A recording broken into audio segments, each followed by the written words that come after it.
Let's start with just a little bit of a factoring review. Suppose you have x squared plus 5x plus 10. You go to factor this, and you're going to look for two numbers that multiply to 25, but add together to give you 10. And those two numbers would be a positive 5 and a positive 5. And so we would have x plus 5 and x plus 5. Same thing over here, two numbers that multiply to 64, but add together give you negative 16. Since 64 is positive and negative 16 is negative, we know that both these numbers are going to be negative, and those two numbers are negative 8 and negative 8. And so we get x minus 8 and x minus 8. Now, because our answers are we end up with two binomials that are identical, we can write those as x plus 5 squared, and we can write this as x minus 8 squared. So these are what we call perfect square trinomials. And what we're going to work at today is how can we identify them before we even begin to factor. So that's what we'll be looking at today. And we'll also be looking at another special case called difference of squares. All right, so factor perfect squares and difference of squares is today's lesson. So let's start with what we call a perfect square. So perfect square, notice, is when this last number, you're able to take the square root of it, okay? So that's what we mean by a perfect square, is that you can take the square root of it evenly. So if I take the square root of 36, I get 6.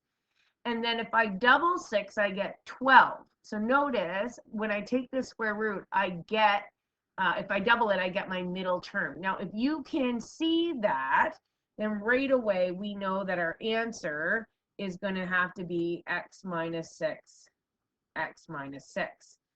or x minus 6 squared. So it just comes from taking the square root of your last term, which is 6, doubling it, that gives you your middle term. That means that number is what has to go in the brackets, and then we always use the sign from the middle term. So if it's negative, then these are both negative. If it's positive, then they're both positive. Let's try another one.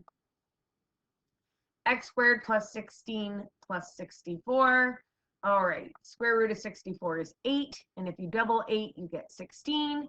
So that means this is a perfect square. So x plus 8 squared is my answer. And yes, it's as simple as that. But you have to do the test first. You have to check it. So you take the square root and double it and make sure that you get your middle term. All right. But what if you have something like this? Okay.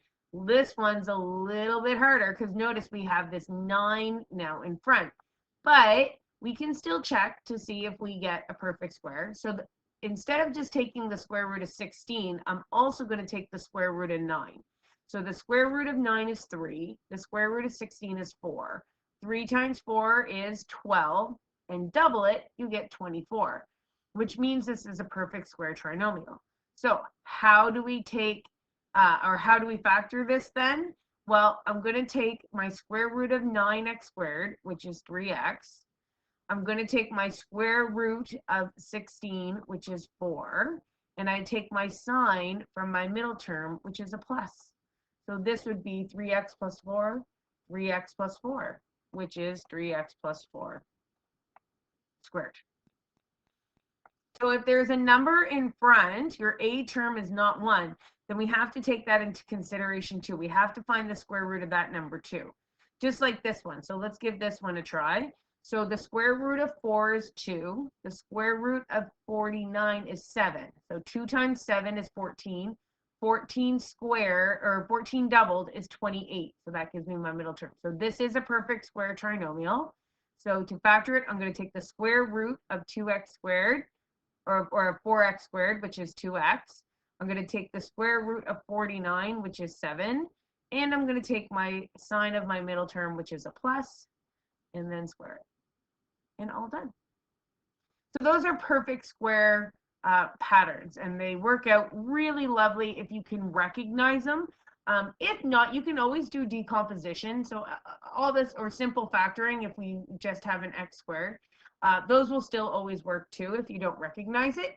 But it's kind of a nice little shortcut if you do recognize that it is a perfect square trinomial. Okay, so what would make this a perfect square? If I had x squared plus 14x, what would have to go at the end here? And you're probably thinking, well, if I doubled it before to do a check, I'd have to half it in order to do,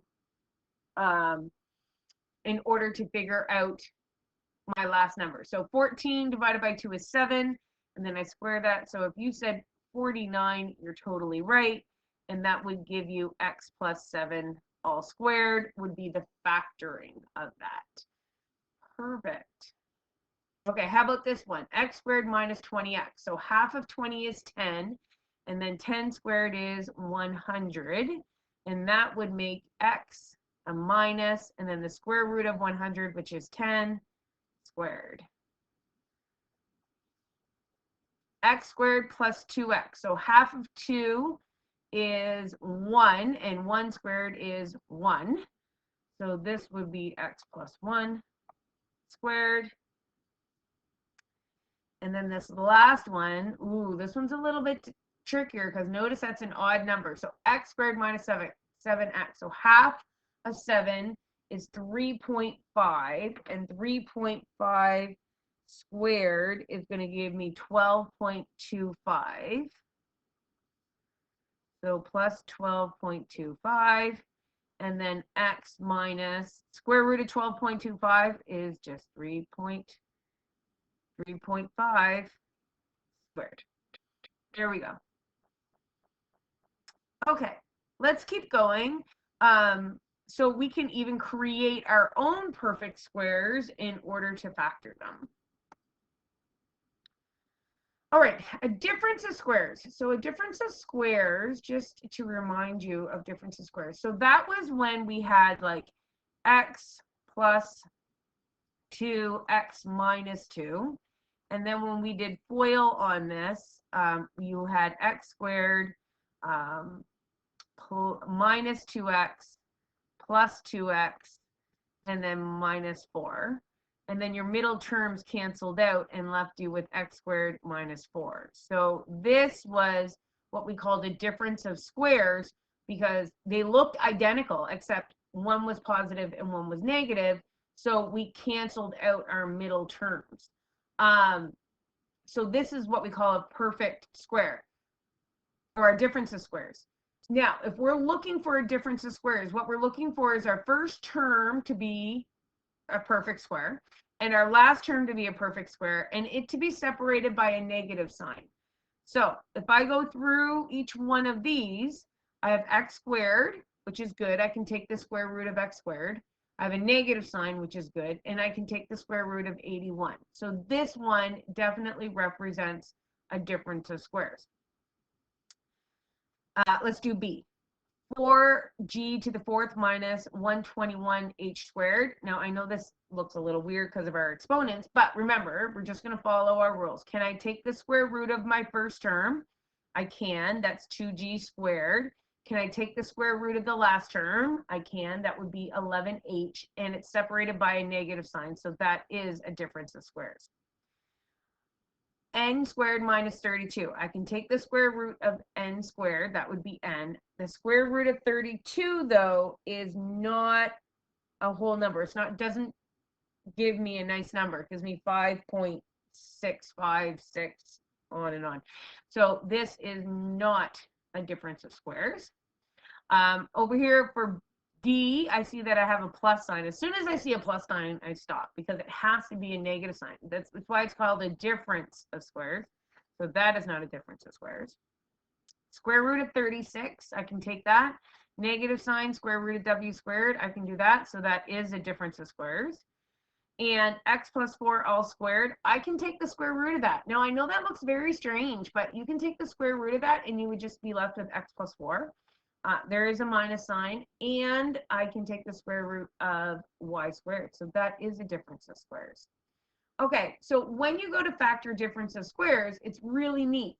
all you need to do is you do your two brackets and you take your square root of your first term, so in this case it would be x, and put that in the beginning of the brackets. Then you take the square root of the last term, which would be 9, and 9, and then you put a plus in one and a minus in the other, and you're done. Now it's in factor form. But it has to follow those rules. So square root of your first term, so in this case it would be 2g squared. Square root of 121h squared would be 11h. Put a plus and a minus, and you're done. These we couldn't do, so I'm skipping over them. Down here, square root of 36 is 6. Square root of w squared is w. Put a plus and a minus, and you're good to go. And like I said, this one looked very odd, but we can still find the square root of x plus 4. The square root of x plus 4 squared is just x plus 4. X plus 4. Square root of y squared is y. And then a plus, and then a minus. And then you're all done. So that's a difference of squares. And it happens because of this. It happens because the binomials are almost identical other than the signs, and your middle terms cancel out. Let's try a few more. Oh, we already did this. So done. We did this on the other page. All right, let's keep going. We're going to do a few challenges. So x squared minus 16. Square root of x squared is x. Square root of 16 is 4. Plus and minus, and we're done. Not much of a challenge, but this one might be more of a challenge. Ooh. Okay, so normally I wouldn't give you anything kind of like this, only because this does not, the square root of 15 is not nice. But if they're forcing us to factor this, then I would say this, the square root of y to the fourth is y squared. Excuse me. Excuse me again. And the square root of 15 is some long number, so I'm just going to put square root of 15. And I'm going to put a plus and a minus. If you're forced to take the square root of something, then I would definitely, and it doesn't work out nicely, then I would leave it as the square root of 15, only because it doesn't work out to a nice number, so I would leave it like that. Okay, how about this one? Well, first thing I see, and the first thing as we should always be looking for, is I can see a common factor. So my common factor here is 5. So I'm going to take out a 5, and I'm going to get left with x to the 8th minus 1. Now, x to the 8th, if I take the square root of x to the 8th, it's x to the 4th. And then the square root of 1 is 1. So plus 1 minus 1. Now, you think you might be done, but you're not quite done yet. So x squared, or sorry, x to the 4th plus 1. We can't do anything with that now because we have a plus sign here. But here, notice I have x to the 4th, which I can take the square root of. It's x squared. And I have the square root of 1, which I can take that. It's 1. And then I can put a plus and a minus. And then look at this. We can actually keep going again. So x to the 4th plus 1 is done. And then x squared plus 1 is done because the plus, right? But this x squared minus 1, the square root of x squared is x. Square root of 1 is 1. Plus minus. And there. Now we're done. Look how far we could take that one with factoring. That was awesome. We kept doing difference of squares over and over and over and over and over again. Fantastic. Okay, so evaluate these without a calculator.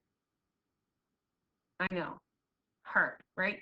But it's actually not too bad because now we know this rule, right, for our difference of squares. So we know 53 squared, the square root of 53 squared is just 53.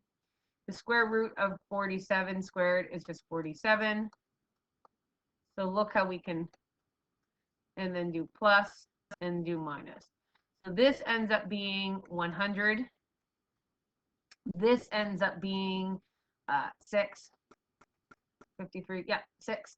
And then 100 times 6, which is 600. So look how we can go ahead and actually evaluate something like this now without a calculator. I'll do one more of these because I feel like they're all the same. So 65 minus 35, 65 plus 35, and 65 minus 35 is 30, and 65 plus 35 is 100, and that equals out to 3,000. So it's neat. We can kind of use this now to help us if we were ever asked to evaluate something without a calculator. Okay, so that brings us to the end of perfect square trinomials and difference of squares, which brings us to the end of all the different types of factoring. If you have any problems, please reach out.